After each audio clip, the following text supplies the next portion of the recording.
Bonsoir, bonjour à toutes et à tous. J'espère que vous allez bien, que vous vous portez bien et que vous êtes tous et toutes en bonne santé. Encore une fois, on se retrouve pour une vidéo, mais cette fois-ci un peu différente de celle que j'ai pu faire avec Hacker dernièrement. On se retrouve pour une vidéo pour parler du crack de la semaine, le nouveau format qu'on a décidé de mettre en place dans le média qui a débuté il y a de ça 2, 3 mois et qui vous plaît bien. Donc, on va le continuer. Donc, je suis aujourd'hui avec mon compère Zod. Zod, comment vas-tu? Bien, et toi? Bah écoute, moi ça va super. Mais écoute, je pense on va pas laisser le suspense plus longtemps pour savoir de quel joueur on va parler. On va parler d'un joueur que Zod connaît très bien. Zod étant congolais, il va nous parler un petit peu de Noah Sadiki, crack congolais qui a très très vite explosé dans les radars en tout cas du football mondial et sous nos yeux à nous. Donc Zod, pour commencer, je vais te laisser présenter le joueur, son parcours, d'où est-ce qu'il vient et Ok, comment il en est arrivé là jusqu'à Sunderland. ok, pas de problème. Noah Sadiki, formé à Anderlecht, en Belgique. Là-bas, il fait sa formation, vite repéré par l'Union Saint-Gilloise, qui, en 2023, qui, avec un gros projet, l'Union Saint-Gilloise a un gros projet de vite repérer les joueurs afin de faire une énorme plus-value. L'Union Saint-Gilloise, il me semble, ils sont sortis Boniface. Ouais,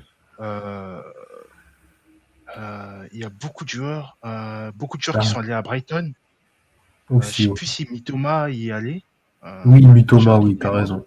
Mitoma fait Ouais. bien Saint-Gilloise Brighton, effectivement. Il y a beaucoup de joueurs de Brighton qui ont fait Mhm. ce parcours-là. Effectivement. Saint-Gilloise sait vendre en PL.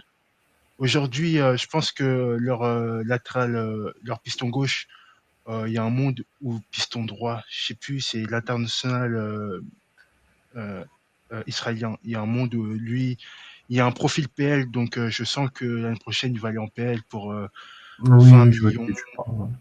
euh, histoire de remplir les caisses. Donc Saint-Gilloise, c'est vraiment dans le scouting très très fort. Ils savent développer, mettre en valeur leurs jeunes.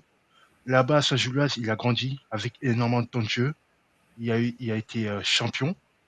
Euh, Aussi. champion, il me semble, ils ont fait 100 ans sans gagner Oui, le championnat. ouais, Lui était, 98, quasiment. voilà, lui était là-bas, il a gagné. Il a gagné championnat, coupe et super coupe. Il a tout gagné avec Saint-Gilloise en Belgique. Puis il allait à Sunderland et à Sunderland, il s'épanouit parfaitement avec une équipe promue. On sait qu'en PL, la différence de budget entre les promus, même si les promus ont énormément d'argent, mais il y a quand même une différence de budget entre les promus et ceux qui sont restés en première ligue. Mhm. Sunderland a fait un mercato assez jeune en misant sur la jeunesse et sur beaucoup de promesses. Sadiki en fait partie Mhm. et, il a directement matché avec le championnat anglais. Parce que en un, c'est un joueur très dense, capable de répéter les courses, capable de faire énormément d'efforts, tout en alignant une qualité technique. Parce qu'il y a une vraie facilité à celui avec les attaquants, à donner du tempo à l'attaque. Il joue à côté, principalement à côté de Chaka. Chaka qui est un bon récupérateur, mais surtout un bon, il sait bien donner le tempo, être la bonne première relance. Et il y a Misadiki à côté qui sait bien se projeter avec le ballon et bien faire aussi les efforts défensifs. Dans ce Mhm. double pivot, il est vraiment intéressant. Il est en grande partie pour euh, la raison des bons résultats de Sunderland dans ce début de saison en Première Ligue. Mais écoute, ouais, c'était plutôt complet, voire même très complet. Du coup, tu as un peu parlé de ses forces, tu veux que ce soit un joueur dense, un joueur technique, qui est Mhm. capable aussi de se relier avec les attaquants. Dans ce que tu peux te donner, ses faiblesses, on va dire, c'est pas ses faiblesses, c'est peut-être un mot trop grand, mais ses points d'amélioration là où qui pourraient le faire exploser et lui permettre d'évoluer dans un plus grand club que Sunderland. Point d'amélioration, s'il évolue vraiment dans le poste 6, je dirais plutôt la récupération, où tu vois, il y a vraiment des choses à améliorer parce que c'est, il sait bien défendre, mais c'est pas un grand défenseur. La récupération, je te donnerais sa capacité et dans la projection, sa capacité à être dangereux. Parce qu'il y a des bonnes idées, mais souvent, c'est pas trop bien réalisé. On l'a vu pendant la CAN. Il y a eu des bons choix, mais souvent, il fait pas, il frappe au faire le bon décalage ou il fait un décalage de frapper.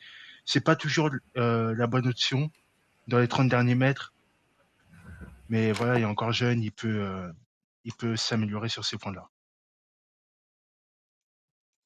Ok, ok. Bah, écoute, je pense que c'est déjà très bien, je pense, pour des forces. Je pense que ça va lui permettre de s'améliorer par rapport à ça. Et du coup, toi, maintenant, dans le futur, un joueur comme Sadiki, avec tout ce que tu nous as dit, euh, quel est son potentiel réellement et est-ce que tu le vois évoluer dans un club plus grand que Sunderland? Peut-être pas forcément qu'en PL, hein, peut-être dans un autre club en Liga, en Bundes, voire même pourquoi pas en Ligue 1. Bah, il y a un profil technique qui peut lui permettre, qu'il ouvre la porte de plusieurs championnats, euh, que ce soit la Liga ou la Bundesliga ou peu importe. Je pense qu'il y a assez technique pour s'adapter à tous les championnats. Il a aussi cette façon de faciliter les jeux qui peut attirer ce côté aussi meneur de jeu et bot to bot en même temps. Ça donne aujourd'hui, vu qu'on aime, vu que les coachs aiment beaucoup les joueurs polyvalents, ça donne beaucoup d'intérêt aux, aux, aux grands clubs parce que ça, ce sont des profils en un, qui sont pas simples à trouver, qui sont très recherchés. Et quand tu matches dans ces caractéristiques-là, tu peux vite aller haut. Aujourd'hui, on avait vu des rumeurs comme quoi Manchester United et Chelsea s'étaient intéressés. Il Ouais. me semble qu'il y avait un troisième club, mais je l'ai plus en tête. Je vais faire une petite recherche à côté, mais je l'ai plus en tête. Et c'est intéressant parce que il, là, en PL, il joue dans un milieu de terrain à 2. Avec la sélection, il joue dans un milieu de terrain à 3 où c'est celui qui est le plus avancé parce que c'est lui qui a aussi la plus grande capacité à faire jouer les attaquants. Par exemple, bah, en sélection, euh, en septembre, il y avait Wissa Oui, et j'ai sa trouvé complémentarité avec t'avais Wissa et parlé Bakambu. voilà. T'avais Ouais, parlé des j'étais trop clubs un fan. petit peu intéressés par Sadiki Mhm. pour du coup être dans la continuité. Bah, là, il y a, bah, t'as dit, il y avait Manchester United et Chelsea, et il y a Tottenham, Leeds, West Ham, Marseille, Leipzig, Benfica, Milan, Atalanta et Dortmund, qui le suivent Voilà. de près, qui sont pas attirés par lui, mais qui suivent son parcours de près pour un probable futur transfert. Bah, il n'y a pas de quoi être pressé, hein. Il y a que 21 ans, il joue dans un bon club de PL. Imaginons que Sunderland aille en Europe et qu'il arrive à lier une bonne saison et, Europe et championnat. Mhm. Là, il y aura plus de raisons à partir ou à vouloir attirer ce joueur. Là, c'est un joueur avec, bah, en ce moment, un long contrat vu qu'il vient juste d'arriver à Sunderland. Donc, pour lui, en un, il n'y a pas de raison à se presser. En deux, aussi, pour les clubs intéressés, il n'y a pas de raison aussi à se presser. Si on parle de Manchester, Casemiro a une saison en plus dans les jambes. Il y a Mainu, ils peuvent attendre encore une saison. Chelsea, ils ont 20 000 milieux de terrain. Voilà quoi. Ben écoute, je pense que pour une petite balle pour Chelsea, mais bon, le mot de la, c'est un bon mot pour terminer un petit peu cette vidéo et ce crack de la semaine. Zod, je te remercie. Merci de nous avoir donné de ton temps pour nous parler de Sadiki, Mhm. en espérant pouvoir, pourquoi pas, te revoir la prochaine fois pour un autre crack congolais. qui explosera dans les prochains mois, voire même dans les prochaines années. Merci à vous, auditeurs, auditrices, de nous avoir écoutés encore une fois. Merci de votre fidélité, merci de votre générosité également par rapport à la chaîne. C'était la vidéo crack de la semaine. En vous remerciant pour tout, en vous demandant de bien prendre soin de vous et des vôtres. Que Dieu vous protège. Ciao tout le monde.